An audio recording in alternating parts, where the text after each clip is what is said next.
Hey guys, what's going on, and welcome back to the channel. Today we will be taking a look at my top 10 Marvel Legends of 2024. If you're wondering why this video is so late, I'll try to explain that at the end of the video, along with some of the other issues I've had, why I haven't been uploading. But without wasting any more of your time, let's start with our honorable mentions. And kicking off our honorable mentions, we have the Marvel Legends Carnage from Venom Let There Be Carnage. I mean, this guy, he's so great. I love all the little tendrils coming off of him, the 4 big ones you get to stick into his back. I know I don't have him displayed with them right now, but man, this guy just looks so good, even in a vanilla pose like I have him. Great figure. Next honorable mention we have here is Luke Cage from the Iron Fist and Luke Cage 2-pack. Man, he just looks so nice. This was not a figure I really cared about, not one I thought I'd get, but I am so happy to have. I love this modern rendition.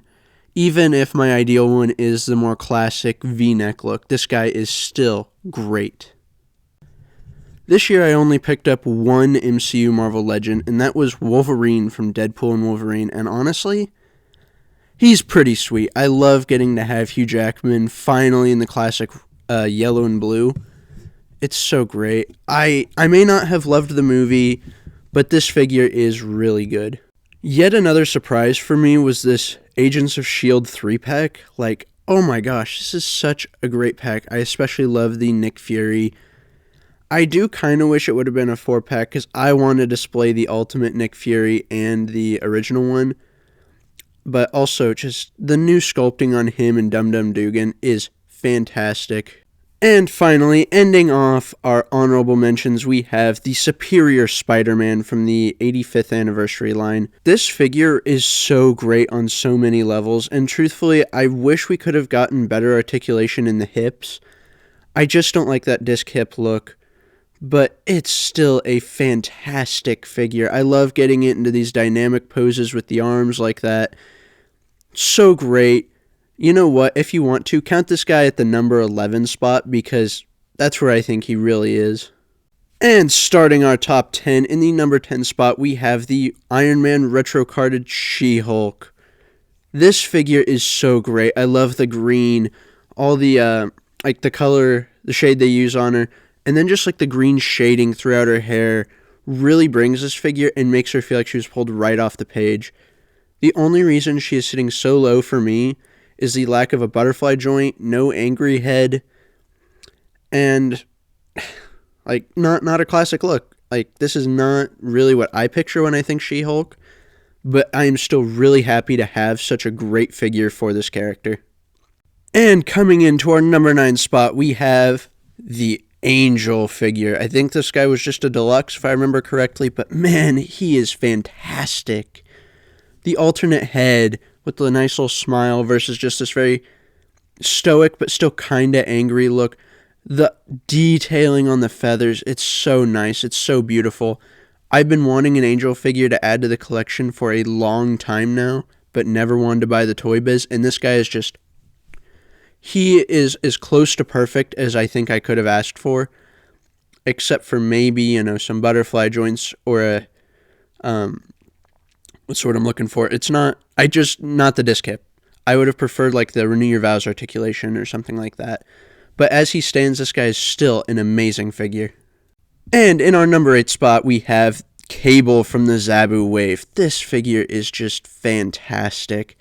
He wasn't one I was really looking forward to because I really want to get like a more Rob Liefeld designed Cable, like what was in, I think, the Sasquatch Build-A-Figure wave. So this guy really took me by surprise with how great he is, especially because I only bought him to get the Build-A-Figure piece, which still need to complete that figure, but this guy, he is well worth the money if you can find him. And coming into the number 7 spot, we have the retro-carded Venom. Now this guy was a Walmart exclusive, but man, I normally hate exclusives, and I hated that he had to be one, but he is fantastic. I love that Todd McFarlane head sculpt. My only complaint with the figure is the reuse of that extra long tongue one. Like, I don't know why, it just doesn't, I don't feel like it fits this guy. That's why I'm not showing him with it. He is just genuinely so great. That Todd McFarlane head, man, So fantastic. The new articulation, like the body's new, I think the arms and legs are old. But either way, this guy. So I can't describe anything, but just I love him so much. Like, oh, he's so good. And starting off our top 5, here I have the Marvel Legends Phoenix. Oh man, this figure is so great. Now I got her for I think $45 from Big Bad Toy Store because they accidentally listed her cheap, but still, even looking at the full price, to me it's worth it. If you buy like this versus the Mafex, I have to be honest, I like this better. Number one, I do like the heads Marvel Legends did better, like the face sculpts, but that Phoenix stand, oh my gosh, it's so great. It's amazing. It's the reason I bought this figure. And it just elevates her. Like that translucent plastic, if you can get a light behind it, makes her look so menacing and so cool. Just truly an incredible action figure. And in the number 4 spot, I have the X-Men 97 Retro Card Wave Cyclops. Now, I know this figure is pretty basic, but I love the color scheme. Outside of maybe I would have preferred a darker hair, that is the only thing I can think I would want different with this figure. I love the blasting effect they have. Really, this guy's incredible for what, $25 figure. So, yeah, man, I really like this design for Cyclops. I love the show. I'm so happy to be able to get one that's not cel-shaded and I don't have to pay a lot of money to get.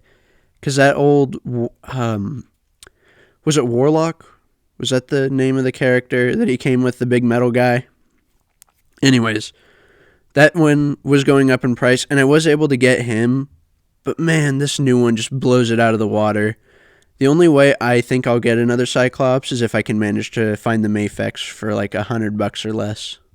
And in the number 4 spot, I have the Iron Fist from the 2-pack, the 85th anniversary 2-pack. This guy is just everything I've been wanting in an Iron Fist for so long. The classic, like, open shirt, and I know this is, like, his more modern, but that's actually what I was wanting, was, like, the 2006 look. So great. I love this guy so much. And I say 2006, but, like, mid-2000s. He's so fantastic. I could not ask for a better Iron Fist, legitimately. This is my ideal for him, and unless Mafex makes one, and that goes for pretty well every figure on this top 10, I cannot see myself buying another version or an upgraded one of any of these guys, except maybe Cable. And in my number 3 spot, I have the Target exclusive Warbird, because man, I have been wanting this outfit in like modern Marvel Legends with new articulation for so long. I know there was one from like 2015, 2016, I think, that came in a 3-pack. But I never liked the look of that. And this was always like my version of Carol Danvers. This is always the suit I've pictured her in.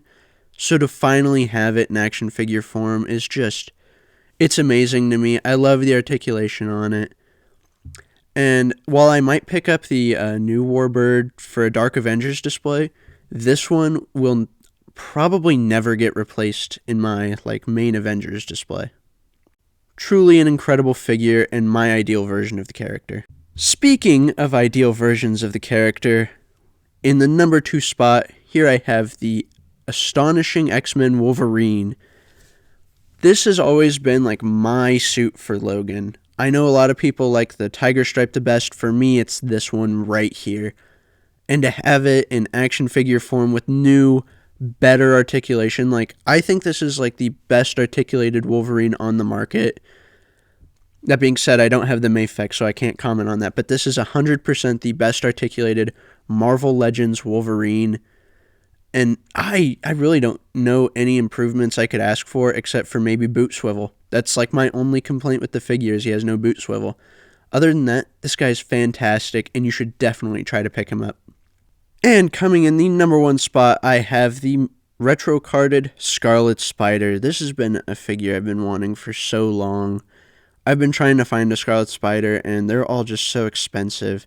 So to finally get a new one on, updated articulation, pinless body, The only thing I could think that they could do to make him better would be an unmasked Ben Reilly head, and that's it. Otherwise, this figure is incredible. And if you're wondering why Giant Man wasn't on this list and why he's not number one, because some of you may be shocked by that, I had a lot of problems with him, and I didn't want to put a HasLab on my top 10 as it is. If you want to see where he'd rank in my figures of the year, he did make that list. But this one I wanted to keep to like mainline releases and, a couple exclusives. But yeah, that's why he's not on here.